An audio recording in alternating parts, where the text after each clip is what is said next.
Recentemente a gente teve uma descoberta bem curiosa no interior do Ceará, né, que chamou a atenção da internet, então eu resolvi gravar um vídeo de falar a respeito um pouco do que foi encontrado realmente lá, né? Isso foi encontrado durante as reformas no Rio Grangeiro, e os trabalhadores encontraram uma estátua com feição de animal, e ela estava submersa lá na lama e no lodo. E no vídeo que circulou, as pessoas ficaram impressionadas com os detalhes da peça e chegaram até mesmo a se perguntar se aquilo era tipo feito de osso, né, devido à textura mais esbranquiçada e ao aspecto envelhecido por ter ficado submersa. Né? A imagem é com chifres, barbas e tem corpo de humanoide. E isso foi totalmente, né, foi diretamente associado a figuras demoníacas, né, imagina, né, já foi diretamente para esse rumo na internet e gerou um clima de mistério e medo na região onde foi encontrada a imagem até. Mas para a gente entender o que é esse objeto, a gente precisa passar por essa superstição e ver de uma forma mais técnica, mais histórica essas coisas, e é o que eu quero fazer aqui nesse vídeo, né, trazer de um ponto de vista mais histórico da imagem que foi encontrada e fazer uma análise disso, beleza? Então, deixa o seu like nesse vídeo, curta, compartilha, estamos chegando aos 200 inscritos, lembrando que temos live todo dia no TikTok, falando sobre informações, sobre história, então nos acompanhe lá também, interaja conosco, caso você queira ver algum assunto, é só deixar nos comentários, tá? Caso você queira fortalecer o canal com algum valor, todo o dinheiro é revertido para o canal, o Pix está aqui na descrição desse vídeo, então seja muito bem-vindo. Tá? O primeiro ponto que a gente tem que esclarecer aqui é sobre o material, né? A internet criou toda aquela mística de que poderia ser feito de ossos, uma estátua feita de ossos, né? E por mais que no vídeo que você veja que parece um negócio mais orgânico, né? Algo mais, tipo assim, muito antigo, a análise visual, ela indica, ela apresenta para nós, eu estou aqui, né, com a minha colinha, que a estátua ela é feita de gesso, né, uma estátua feita de gesso. Esse material, quando ele fica exposto à umidade constante do esgoto, né, da lama, ele sofre um processo de biodeterioração. Biodeterioração, tá? Melhor dizendo. Ele torna-se mais poroso, né? Ele ganha uma aparência, né, mais ruída, digamos assim, que é o que dá para você ver no vídeo, na imagem, tá? E muitos confundiram isso com ossos ou pedras antigas, né? E daí já leva para um caminho. E além disso, também você consegue notar os sinais de estruturas internas de ferro, o que mostra já que é um artefato já mais moderno, né? De uma civilização que não dá para falar, melhor dizendo, que é de uma civilização milenar, que é um artefato, uma relíquia, mas sim de uma fabricação recente, porque é feita de gesso e no interior dela você consegue notar que tem barras de ferro também, tá? Então ela provavelmente foi descartada ou ela foi perdida há poucas décadas, não há milênios, como muitas vezes na internet isso foi dito a respeito desse vídeo que está circulando. Outra coisa, né? A figura que você vê no vídeo, na imagem, que causou medo, é a figura de Bafomé. Tá? Sim, é a figura de Bafomé. Mas, ao contrário do que você deve ter pensado de primeiro, que muita gente pensa, né, já vai direto para a ideia de demônio, né? Essa imagem que a gente vê com cabeça de bode, seios, asas e pernas de animal, não é uma entidade da antiguidade. Tá? Ela foi criada por um ocultista francês, né, o Elias Lévy, em que no seu livro Dogma e Ritual da Alta Magia, foi publicado em 1851, ele apresenta essa imagem, né? Bafomé era apenas um nome citado em julgamentos medievais, tá?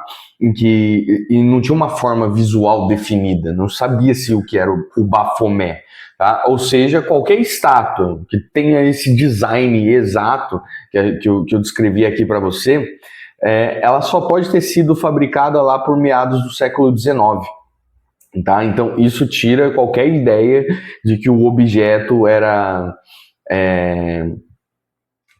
de cultos ancestrais, pré-coloniais no Brasil, das civilizações que estavam aqui.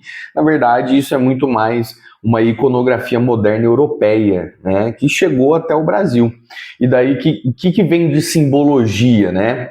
Para o Elias Levi, Bafomé não era o diabo, né, mas sim um símbolo de conciliação dos opostos, né? Porque se você observar a estátua com bastante atenção, você vai notar que, por exemplo, cada detalhe é um código que ele vai tentar passar. Ela possui seios, que seria a característica feminina, né? E o caduceu de Hermes na zona pélvica, uma coisa mais masculina, representando a união dos gêneros, né? As mãos apontam para direções opostas, né? Uma para cima, a outra para baixo, né? Para uma lua branca e a outra para baixo vai apontar para uma lua negra. Então, essa ideia de oposição, de equilíbrio, né? Isso vai remeter, né? Tem um lema que é hermético, que é o que está em cima é como o que está embaixo, né? Então, faz essa relação aí. Na testa tem um pentagrama apontado para cima e entre os chifres uma tocha, né? Para o criador da obra, isso simbolizava a inteligência e a alma humana. Tá? Então, antes de eu pensei, meu Deus, não sei o que, isso simbolizava para ele a questão da inteligência e a alma humana, e que isso elevava-se acima dos instintos animais. Tá? Então, é uma figura que representa o equilíbrio entre o espiritual e o material, o bem e o mal, o masculino e feminino. Tá? Mas de onde vem o nome Bafomé? Tá? Então, beleza, mas então da onde veio esse nome Bafomé que sempre tem uma demonização que acompanha ele? Tá? A primeira vez que a gente vai ouvir falar de Bafomé vai ser no século XIV, durante a perseguição dos Cavaleiros Templários. Tá? Sob tortura, alguns cavaleiros eles confessaram adorar um ídolo com esse nome, né? Hoje em dia, a maioria dos historiadores concorda que Bafomé ela é meio que uma corruptela, uma palavra que foi pronunciada de maneira errada. O certo seria tipo Mahomé, né, de Maomé. Então, naquela época, os templários eles eram acusados de terem tido um contato excessivo com o Islão, né, durante as cruzadas. E daí existe um boato de que eles começaram a usar o nome do profeta muçulmano, e Maomé, e isso era uma forma de incriminar eles por heresia. Tá? Então não tinha bode, não tinha chifres, a imagem do bode só foi acoplada ao nome séculos depois por uma invenção artística e esotérica de Levi, né? Do francês Elias Levi. Tá? Então Bafomé antes era só uma pronúncia errada de Maomé em francês, que seria Mahomé. Né? Então é basicamente isso, né? O que nós achamos no Ceará é um achado histórico, tá? É um achado histórico, mas é um achado histórico no sentido de que reflete a cultura e a crença de grupos esotéricos modernos que habitam a região, né?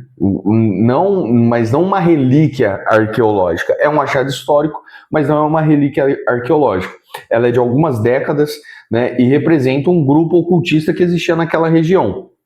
É uma peça de gesso, né, e baseada na filosofia francesa do século XIX, né, que provavelmente serviu como objeto de decoração, né, ou ritual para algum interessado em ocultismo, né, maçonaria ou tradições herméticas. O medo que ela provoca vem mais do desconhecimento da origem dela, né, da simbologia que é apresentada para ela. E por isso a gente tem mais do que de fato a natureza do objeto em si. O Bafomé do Rio Grangeiro é, no fim das contas, um exemplo de como a simbologia europeia ela se espalhou pelo mundo, né? E ela continua fascinando e assustando até hoje, porque daí a gente associa, né? A gente faz essa demonização, né? Mas me diz aí se você sabia que Bafomé é a pronúncia corrupta, errada de Maomé. Então, quando os Cavaleiros Templários se referiam a que adoravam um ídolo, não era Bafomé, o demônio que se imaginava, mas Maomé, só que com uma pronúncia errada. Beleza? Deixe seu like, vamos para os próximos vídeos, rumo aos 200 inscritos, vá treinar, vá praticar um exercício físico. Até mais!